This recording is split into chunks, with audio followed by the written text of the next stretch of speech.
আচ্ছা, কে কে বলতে পারবেন এগুলো আসলে কি? দেখে বলেন তো এখনই কমেন্ট করে। আচ্ছা যাই হোক, কারো বলার দরকার নেই, আমি বলে দিচ্ছি। যারা যারা চিনতে পারবেন তারা তো চিনেই ফেলছেন, আর যারা চিনতে পারবেন না তাদের জন্য বলতেছি। এগুলো হচ্ছে মাছের যে পোনা, সে পোনা। এই মাছের পোনা হচ্ছে সচরাচর কোথায় খুঁজে পাওয়া যায় না। এগুলো আসলে এখন পাওয়াটা অনেক কঠিন হয়ে যায়। তো আজকে বাজার থেকে অনেকগুলো মাছের পোনা নিয়ে আসছে, আর এই মাছের পোনা আমি জাস্ট গত বছর একবার খেয়েছিলাম, আর এই যে আজকে তো হচ্ছে প্রায় 1 বছর পরে এগুলো পাওয়া গেল। তো এগুলো নিয়ে আসছে, তো এখন হচ্ছে এগুলো রান্না করব। আর এগুলো সবগুলো হচ্ছে একদম জেতা ছিল। আমি চাচ্ছিলাম যে আমাদের যে পুকুর ছিল সেই পুকুরে হচ্ছে আমি মাছের পোনাগুলো ছেড়ে দিই। তো একবার চিন্তা করলাম যে ছেড়ে দিব নাকি খেয়ে ফেলবো, তারপরে এই চিন্তা করতে করতে হচ্ছে রান্নাই করে ফেললাম। তো এই মাছের পোনাগুলো আসলে রান্না করার ক্ষেত্রে মানে অনেকটাই ঝামেলা পোহানো লাগে। সেটা হচ্ছে এই পোনাগুলো খুব ভালোভাবে বেছে নিতে হয়, কারণ হচ্ছে এগুলোর সাথে খুব ময়লা, তারপরে হচ্ছে ছোট ছোট শামুকের টুকরো এগুলো থাকে, যার কারণে এটা বাছাটা অনেক কঠিন। আর জাস্ট এতটুকুই, আর কোনো কিছুই না। এরপর হচ্ছে এগুলোকে ভালোভাবে বেছে তারপরে ধুয়ে পরিষ্কার করে নিয়ে নিলাম। আর এখানে হচ্ছে আমি পেঁয়াজ কুচি, তারপর হচ্ছে কাঁচামরিচ কুচি, আদা রসুন বাটা, হলুদের গুঁড়ো, এরপরে হচ্ছে আমাদের বাঙালিয়ান যত মশলাগুলো আছে আর কি, আমরা আদা রসুন বাটা, তারপরে ধনিয়ার গুঁড়ো, হলুদ গুঁড়ো, এগুলা সব কিছু দিয়ে হচ্ছে আমি এটাকে ভালোভাবে মেখে নিচ্ছি। এই এই রেসিপিটা মানে এত পরিমাণে ভালো লাগে, এই মাছের রেসিপিটা।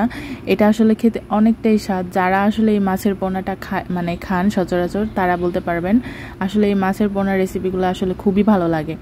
এরপর হচ্ছে আমি এখানে সামান্য পরিমাণে তেল দিয়ে তারপর হচ্ছে ভালোভাবে মেখে এখানে আমি জাস্ট পরিমাণ মতন পানি দিয়ে এটাকে বসিয়ে দিব। আর এটাকে মাখার জন্য অত বেশি চাপ দেওয়ার দরকার নেই, জাস্ট আলতো হাতে মেখে নিলেই হবে, যেহেতু ছোট ছোট মাছ গলে যাওয়ার একটা সম্ভাবনা থাকে। আর এখন হচ্ছে এখানে আমি পরিমাণ মতন লবণ দিয়ে দিচ্ছি, আমার লবণ দিতে ভুলে গিয়েছিলাম যার কারণে। আর এই মাছের পোনাগুলো হচ্ছে বেশিরভাগ গ্রাম অঞ্চলেই পাওয়া যায়, মানে ঢাকা শহরের দিকে পাওয়া যায় না। যখন ঢাকায় ছিলাম তখন আসলে এই মাছগুলো একদম চোখেই দেখিনি কখনোই। গ্রামে আসার পর হচ্ছে আমি আসলে মানে গত বছর যেরকম আসছিলাম বেড়ানোর উদ্দেশ্য, তখন এসে দেখলাম যে এগুলো আসলে এই সিজনেই পাওয়া যায়, বর্ষার আগ দিয়ে। আর এই তো এখন আবার প্রায় 1 বছর পরে আবার নিয়ে আসলো, যেহেতু সচরাচর পাওয়া যায় না, তো এই জন্য একটু বেশি করেই নিয়ে আসছে। আমি এখানে সবগুলো রান্না করিনি, কিছুটা রেখে দিয়েছিলাম আর কিছুটা হচ্ছে আমি এখানে রান্না করলাম।